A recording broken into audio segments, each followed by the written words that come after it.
ప్రతి కార్యకర్తకు అండగా ఉంటానని నిజామాబాద్ జిల్లా బీజేపీ నూతన అధ్యక్షులు దినేష్ కులాచారి అన్నారు.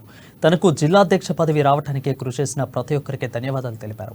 విద్యార్థి దశ నుంచి పోరాటం చేస్తూ ఒక జడ్పీటీసీగా ఎదిగిన తనను బీజేపీ హక్కును చేర్చుకుని ఎమ్మెల్యేగా పోటీ చేయడానికి అవకాశం ఇచ్చిందని చెప్పారు. అంతేకాకుండా తనను నమ్మి నిజామాబాద్ జిల్లా అధ్యక్ష బాధ్యతలు అప్పగించిందని ఆనందం వ్యక్తం చేస్తున్న దినేష్ కులాచారితో మా నిజామాబాద్ ప్రతినిధి నవీన్ ఫేస్ టు ఫేస్. మొన్న జరిగిన అసెంబ్లీ ఎన్నికల ఫలితాల దృష్టిలో పెట్టుకుని బీజేపీ పార్టీ దిద్దుబాటు చర్యలు చేపట్టింది. ముఖ్యంగా ఇటు రానున్న పార్లమెంటరీ ఎన్నికల దృష్టిలో పెట్టుకున్న ఇటు తెలంగాణలో వివిధ జిల్లా అధ్యక్షులు మార్చి ఇందులో భాగంగా నిజామాబాద్ జిల్లా దినేష్ కులాచారిని కూడా నియమించింది. దీనిపై మాత్రం మాట్లాడడానికి దినేష్ కులాచారి ఉన్నాను. వీరాటికి మరుగుసుకొని చెప్పండి, మీరు నూతనంగా జిల్లా అధ్యక్షుడు అయ్యారు. ఫస్ట్ మొదటిగా కంగ్రాచులేషన్. అయితే మీకు బీజేపీ పార్టీలో చాలా మంది సీనియర్లు ఉన్నారు. మీకు ముఖ్యంగా మీ పదవి రావడానికి కారణం ఏంటి? రానున్న రోజులు ఎలా ముందుకు వెళ్తారు? అందరికీ ముఖ్యంగా మన అమ్మా న్యూస్ ఛానల్కు సంబంధించిన ప్రేక్షకులందరికీ కూడా 500 సంవత్సరాల నుంచి ఎదురు చూస్తున్న ఆ దివ్య భవ్య ఆ బాలరాముడి యొక్క విగ్రహ ప్రాణప్రతిష్ఠ కార్యక్రమం సందర్భంగా ధన్యులు చేసిన ప్రతి ఒక్కరికి కూడా ఉదయపూర్వక ధన్యవాదాలు తెలియజేసుకుంటూ, నన్ను భారతీయ జనతా పార్టీ జిల్లా అధ్యక్షుడు నియమించడంలో గౌరవ పార్లమెంట్ సభ్యుడు ధరంపూరి అరవింద్ గారి యొక్క ఆలోచన, మా రాష్ట్ర నాయకత్వం జాతీయ నాయకత్వం కూడా ఒక ఆర్గనైజర్ గా పార్టీ వ్యవస్థను నడిపించట్లో, కార్యకర్తల ముందు తీసుకెళ్లలో, ప్రజా సమస్యలు మాట్లాడడంలో, ప్రజల యొక్క నాడి అంటే వారి సమస్యల మీద నా యొక్క ప్రజెంటేషన్ అనేది చూసి, ఈ పార్టీ భారతీయ జనతా పార్టీ ఎప్పుడు కూడా ఆర్గనైజర్స్ కు, పార్టీ భవిష్యత్ కార్యకర్తల కోసం పట్టించుకునే వ్యక్తులకు పార్టీ ఇస్తుంది. ఈ రోజు అదే ఉద్దేశంతో నాకు ఇచ్చుండొచ్చు. ఎందుకంటే చాలా మంది సీనియర్లు ఉన్నారు ఈ జిల్లాలో. 30-40 సంవత్సరాల నుంచి సీనియారిటీ చేసిన వాళ్ళు ఉన్నారు. చాలా మంది జిల్లా ప్రెసిడెంట్ గా చేశారు, రాష్ట్ర పదవులలో కూడా ఉన్నారు. ఇక్కడ నుంచి వెళ్ళిన వాళ్ళు చాలా మంది రకరకాల పదవులలో ఉన్నారు. ఈ రోజు పార్లమెంట్ ఎన్నికల ముందు నన్ను భారతీయ జనతా పార్టీ జిల్లా అధ్యక్షుడు నియమించడం నా ముందున్న ముఖ్యమైన పెద్ద సవాల్ ఏంటంటే, ఒకటి, కాంగ్రెస్ పార్టీ కానీ టిఆర్ఎస్ పార్టీ కానీ భారతీయులందరినీ కూడా ఆరాధించే నరేంద్ర మోడీ వ్యతిరేక రాజకీయాలు చేస్తారు. నరేంద్ర మోడీ ఏమో సబ్కా సాత్, సబ్కా వికాస్, సబ్కా ప్రయాస్, సబ్కా విశ్వాస్ అని చెప్పి నరేంద్ర మోడీ గారు వెళ్తుంటే, వీళ్ళు కేవలం నరేంద్ర మోడీని వ్యతిరేకించడే ఒక ఇది పెట్టుకున్నారు.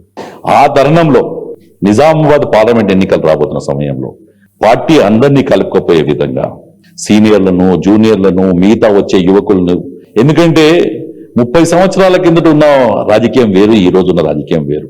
ఈ రోజు ప్రతి సంవత్సరం ఒక జిల్లాలో అంటే ఒక నియోజకవర్గం తీసుకుంటే 10,000 ఓట్లు పెరుగుతున్నాయి. అంటే 5 ఏళ్ల తర్వాత భవిష్యత్ అంతా భారతీయ జనతా పార్టీదే, భవిష్యత్ అంతా యువకులే వస్తున్నారు. ఇవాళ లాస్ట్ 2018 ఎన్నికలు జరిగిన రూరల్లో 2 లక్షల ఓట్లు ఉంటే ఇలా 2,50,000 ఓట్లకు వచ్చింది.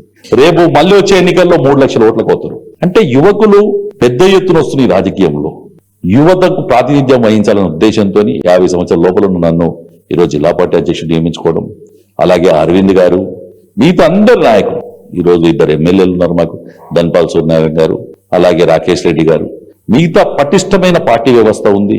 వీరందరినీ కలుపుకొని ముందుకోవడమే భారతీయ జనతా పార్టీ నాకు ఇచ్చిన ముందు లక్ష్యం. అదే నమ్ముతున్నాను నేను. ఇంతమంది సీనియర్లు, ఇంతమంది మేధావులు, ఇంతమంది ప్రజా జీవితంలో ఉండే అన్నపూర్ణమ్మ లాంటి పెద్ద నాయకులు చాలా మంది, ఇవాళ ఒకరి పేరు తీసుకోకపోతే ఇదవుతుంది, కానీ చాలా అనుభవం ఉన్న రాజకీయ నాయకులు చాలా మంది ఉన్నారు.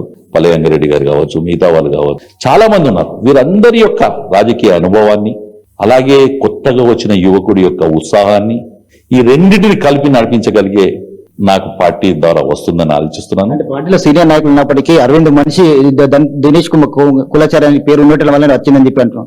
ఈ గుణాలు ఉన్నాయని చెప్పి భారతీయ జనతా పార్టీ కావచ్చు, అరవింద్ గారు కావచ్చు, ఇద్దరు నాకు ఎమ్మెల్యే టికెట్ ఇవ్వడం జరిగింది. 50,000 ఓట్లు రావడం జరిగింది. వాళ్ళని రూపాయి వంచకుండా, లిక్కర్ వంచకుండా, ఏం వంచకుండా రెండో స్థానం దగ్గర వచ్చానంటే, ఈ రోజు దానికి కారణం ఎవరు అంటే భారతీయ జనతా పార్టీ రాష్ట్ర నాయకత్వం, జాతీయ నాయకత్వం, అలాగే ధరంపూరి అరవింద్ గారు, వీరిద్దరు కూడా. అలాగే నేను ఒక ఆర్గనైజ్ చేయగలుగుతా అన్న నమ్మకం. ఎలక్షన్ ఎప్పుడైనా ఒక వ్యక్తి యొక్క గుణాలు ఎప్పుడు బయటపడతాయి, ఏదైనా యుద్ధం చేసినప్పుడే అతనిలో ఉన్న నైపుణ్యం బయటపడుతుంది. అలాగే నేను ఎలక్షన్లో నిలబడ్డ తర్వాత, నన్ను చూసిన తర్వాత సునీల్ బన్సల్ గారు కావచ్చు, మిగతా వాళ్ళు కావచ్చు, కిషన్ రెడ్డి గారు కావచ్చు, లేదు జాతీయ పార్టీ నాయకులు కావచ్చు, అరవింద్ గారు ప్రతిపాదించినప్పుడు ఎస్ ఇతను సరిపోతుంది అనుకున్న ఉద్దేశంతోనే వారు నన్ను ఒప్పుకున్నారు. దాంట్లో అరవింద్ గారు ప్రతిపాదించారు 100% అరవింద్ గారు.